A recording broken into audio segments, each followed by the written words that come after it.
नमस्कार. मी प्रमोद. काल 30 जुलै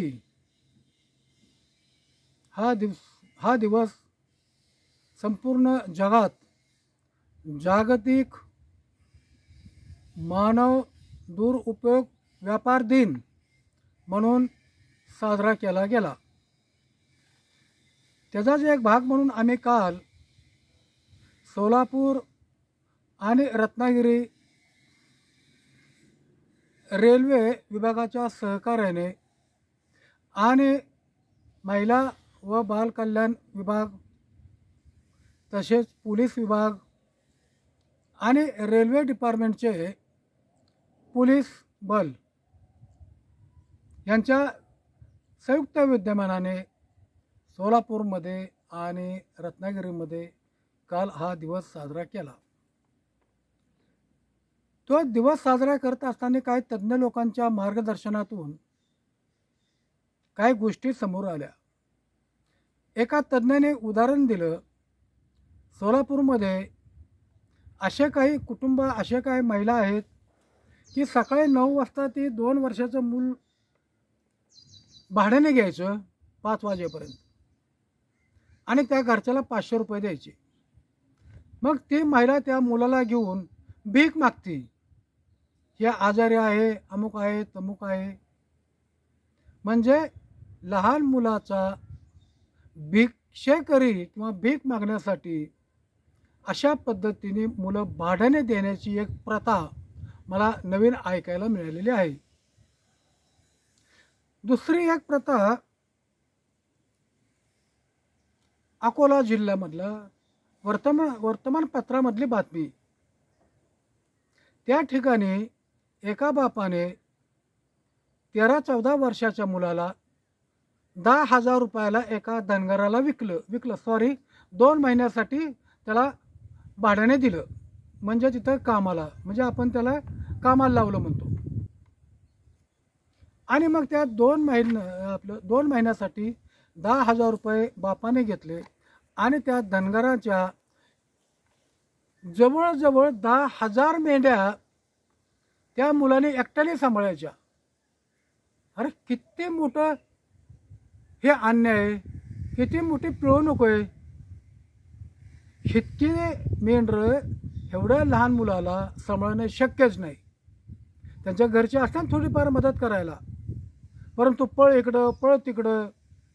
आणि त्याला फक्त जेवणाच्या टायमाला 1 चपाती दिली जात होती. म्हणजे सकाळी 1 दिली जात आणि संध्याकाळी 1. तो मुलगा एकदम हडकुळा झाला, त्याला चालता येत नव्हतं. तो निराशेमध्ये गेला होता. आणि ही बातमी ज्यावेळेस एका व्यक्तीने अकोल्यामधल्या चाइल्डलाईन हेल्पलाईनला कळवलं किंवा तोंडी कळवलं असेल किंवा 1098ला फोन केला असेल.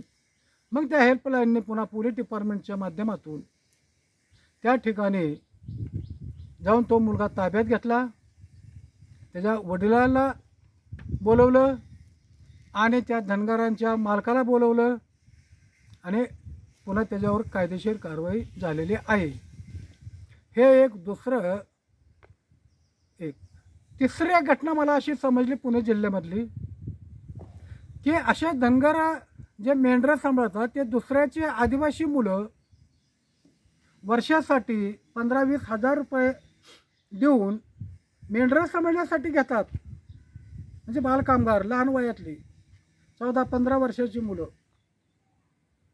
आणि त्यांना वर्षभर सांभाळतात. आणि स्वतःची मुलं मात्र चांगल्या शाळेत इंग्लिश मिडियममध्ये त्यांना गाड्या घोड्या, आणि दुसऱ्याची मुलं रोजाने घेऊन सालाने घेऊन ह्या कामाला जुंपणं, हे सुद्धा एक प्रकारचं बालकामगार किंवा मानवी व्यापार दुर्व्यापारासाठीलाच हा भाग आहे. तिसरी एक घटना पुण्यामधल्या भारतीय विद्यापीठातल्या परिसरामधील एका झोपडपट्टीमध्ये राहणाऱ्या कुटुंबामधली, त्या कुटुंबाला 2-4 मुलं एक 2 वर्षाची मुलगी सकाळी उठल्या बघतो तर नाहीच, गायब झाली. इकडं बघितलं तिकडं बघितलं, मुलगी काय सापडली नाही. मग त्या मुलीच्या आईने पोलीस स्टेशनला कंप्लेंट दिली. मग त्या ठिकाणच्या पोलिसांनी ताबडतोब सूत्र हलवली, CCTV कॅमेरे बघितले आणि त्याचा शोध घेत ती मुलगी आणि तिच्याबरोबर असणारे ती महिला आणि काही पुरुष लोक रेल्वे स्टेशनच्या CCTVमध्ये त्यांना क्लिअर फोटो नजर पडले. आणि त्याच्या आधारे चौकशी केली असता हे तुळजापूर तालुक्यामधले पारदे कुटुंबामधले ही टोळी निघाली. आणि नंतर त्यांना ताब्यात घेतल्यानंतर त्यांनी सांगितलं की आम्ही ही मूळ भिक्षा मागण्यासाठी ह्याचा वापर करणार होतो. वास्तविक पाहता हे भिक्षा मागणं, स्वतःची मुलं असताना दुसऱ्याची मुलं भिक्षा मागायला का आणायची? म्हणजे स्वतःच्या मुलांना असं काम करायला लावायचं नाही, स्वतःची मुलं शाळेत बी घालायची नाहीत. चोऱ्या कशा करायच्या ते शिकवत असतील तर पारधी समाजाने सुधारला पाहिजे. पण मला एक शंका आली म्हणून मी बोलतो की ज्या लोकांना एखाद्या कुठं वाड्यात घरात कुठं गुप्तधन असतं, कुणाला एखाद्याला लग्न होऊन 10-15 वर्ष झालेत मुलं होत नाहीत, मग अशा देवरशी किंवा अशा भोंदू लोक, काही बुवाबाजी करणारे लोक सांगतात की तुम्हाला एखादा नरबळी द्यावं लागेल, लहान मूल बघा. कदाचित त्याच्या पाठीमागं अशा पद्धतीचं गुप्तधन किंवा मूल होत नाही म्हणून नरबळी देण्याचा सुद्धा प्रकार असतो. म्हणून मला महाराष्ट्रातील सर्व जनतेला, पोलीस विभागाला एक विनंती करायची आहे की आपण कुठंही शहरामध्ये विशेषतः चौकात गाड्या थांबल्यानंतर बेक बघणारे लोक असतात, त्यांच्यावर मुलं असतात, काही स्वतंत्र मुलं असतात, रेल्वेमध्ये गाणी म्हणून काही मुलं असतात किंवा बस स्टँडवर असतात. तर अशा पद्धतीचा कुठलाही मुलगा किंवा एखाद्या महिलेबरोबर 1-2 मुलं भीक मागत असतील तर अशा वेळेस त्वरित पोलीस स्टेशननी त्यांना ताब्यात घ्या, पोलीस स्टेशनला न्या, त्याची खात्री करा आणि खात्री करून चौकशी करून त्याचा रिपोर्ट तयार करा. तरच ही अशा पद्धतीच्या मानवी दुरुपयोग करण्यासाठी मानवाचा होणारा जो व्यापार आहे तो थांबेल. किंवा जसं पारध्याने ती 2 वर्षाची मुलगी पळून नेली भीक मागण्यासाठी म्हणून, परंतु कदाचित नरबळी बी असू शकतो. तर अशा पद्धतीच्या घटना घडण्यासाठी आपल्याला जागृतपणे डोळ्यात तेल घालून नागरिकांनी लक्ष ठेवणं ही आता काळाची गरज आहे. तरच तुम्हाला सांगतो ना, तर आपण म्हणतो लहान मुलं हे आपल्या देशाचे नागरिक आहेत, भवितव्य आहे, खरं आहे.